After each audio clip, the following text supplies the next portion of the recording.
সমাজের যত সন্ত্রাস যত অপকর্ম দুই জায়গার মানুষ করে, এক হইল সবচেয়ে উচ্চশিক্ষিত যারা তারা সন্ত্রাস করে কলম দিয়ে, ব্রেইন দিয়ে। আর যাদের কলমের জোর নাই, ব্রেইনের জোর নাই, তারা করে হাত দিয়ে। এবং এই অংশটা ম্যাক্সিমাম বের হয়ে আসে বস্তিতে। আসবে না কেন? সেও মানুষ। একটা বস্তির মধ্যে হয়তো 50টা খুপি আছে, সেখানে শত শত মানুষ বসবাস করে। মানুষ হয়ে ইতর জীবনযাপন করে, যেটাকে আমরা বলি মানবেতর জীবন। সেখানে সভ্যভাবে বাস করার কোনো উপায় নেই।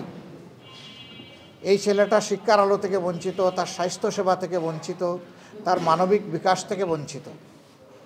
ওই যে আগে বললাম, তখন সে ফেরোসাস হয়। আর সমাজের যে সমস্ত দুষ্ট লোক তাদেরকে ব্যবহার করে, ওদের দিয়ে প্রথমে মাদক, অস্ত্র এগুলার সংরক্ষণের ব্যবস্থা করে ওদের এখানে নিরাপদ জায়গা। এরপরে এদেরকে দিয়ে এক জায়গা থেকে আরেক জায়গায় চালান দেয়। চালান দিতে দিতে খাওয়া শেখায়। এরপরে এক সময় সেই ক্ষুদ্র ব্যবসায়ী হয়ে যায় যে চালান দিত আগে। এরপরে এক সময় ওকে দিয়ে ডাকাতি করানো, ছিনতাই করানোর প্রয়োজন হয়। ওকে মাথা ভাঙ্গা মোটরসাইকেল দেয়, যেটার কোনো licence registration up to date নাই। ধরা খাইলে সেই আবার গিয়ে ওরে ছুটাই আনে। তখন আবার ওর কবজার ভিতরে থাকে, গডফাদারের কবজার ভিতরে থাকে। একটা বিশেষ সার্কেলের মতো একে ঢুকায় ফেলে, একে বের হওয়ার আর কোনো রাস্তা দেয় না। ওয়ান ওয়ে টানেল, একদিকেই দৌড়াবা, পিছনের দিকে আর ফিরে যাওয়ার কোনো রাস্তা নাই।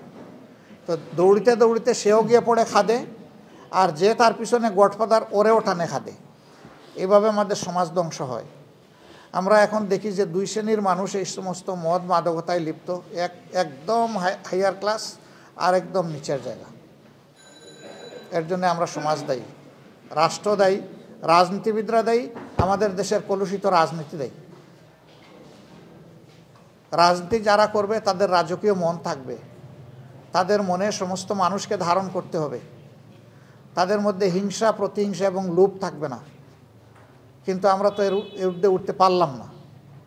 আমাদের আগের 23 বছর, পরের 53 বছর একই তো অবস্থা। আমাদের 66 বছর তো আমরা একভাবেই কাটাইয়া দিয়েছি। 76 বছর, এই 76 বছর আমরা একইভাবে আমরা কাটাইয়া দিয়েছি। এর জন্য আমরা দায়ী। তো বলবেন যে আপনার মতো তো অন্য সুন্দর সুন্দর কথা আগেও অনেকে বলেছে, তো সমাজকে দেওয়া কথা তো রাখে না। এখন মিডিয়ার যুগ, প্রত্যেকটি মিডিয়া আমাদেরকে ধারণ করে এবং তাদের আর্কাইভে আমাদের কথাগুলো রেখে দেয়।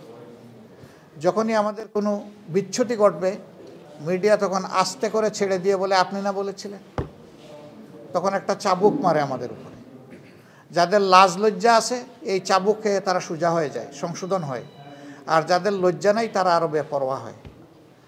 এখন লজ্জা যাদের আছে, তারা সংশোধন হবে, সমাজের ভালো কাজে আসবে, নিজেরও ভালো হবে, দেশেরও ভালো হবে। কিন্তু সংশোধন যে হবে না, তার দ্বারা দেশের এবং সমাজের আরও ধ্বংস সাধন হবে। সে আরও বেপরোয়া হয়ে উঠবে, যে জেলেই যখন যেতে হবে, শাস্তি যখন পোহাতে হবে, তাইলে একসাথে যা পারি তাই করি। এরকম বেপরোয়া ভাবই কিন্তু আমরা সমাজে দেখতে পাচ্ছি। আমি দায়িত্ব নিয়ে বলতে পারি এবং বিশ্বাস করি, রাজনীতিবিদরা ঠিক হয়ে গেলে দেশের 99% মানুষ ঠিক হয়ে যায়। কিন্তু রাষ্ট্রের শাসকরা যদি ঠিক না হয়, তাইলে কাউকেই ঠিক করা সম্ভব না। অনেকে বলেন যে এইটা করিও না, ওইটা করিও না, ওইটা করিও না। তার কর্মীরা বলে, আপনি কি করেছেন আমি জানি না। এখন যে নেতা নিজে অপরাধে লিপ্ত, সে যখন তার কর্মীকে ভালো কথা বলে, কর্মী তখন পেঁচার মতো হাসে, আপনি না বলেছিলেন, আপনি না এটা করেছিলেন। তখন তো কিছু করার থাকে না।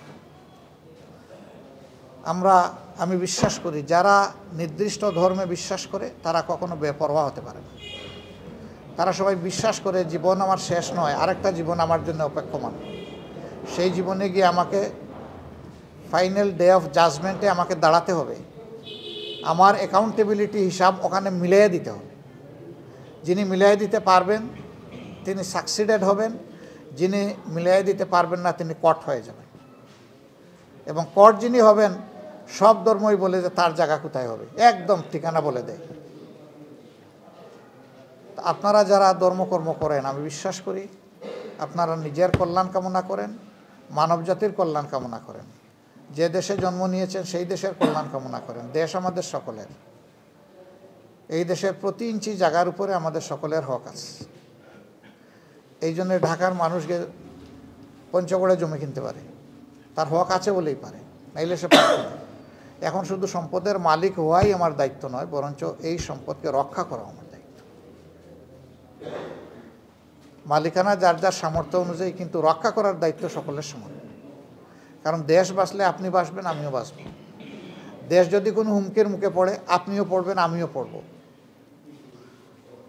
যখন কোনো সন্ত্রাসী কোনো জায়গায় হামলা চালায় কমন কোনো মবের উপর, তখন সে দেখে না কে কোন ধর্মের, সে তখন চালায় দেয়।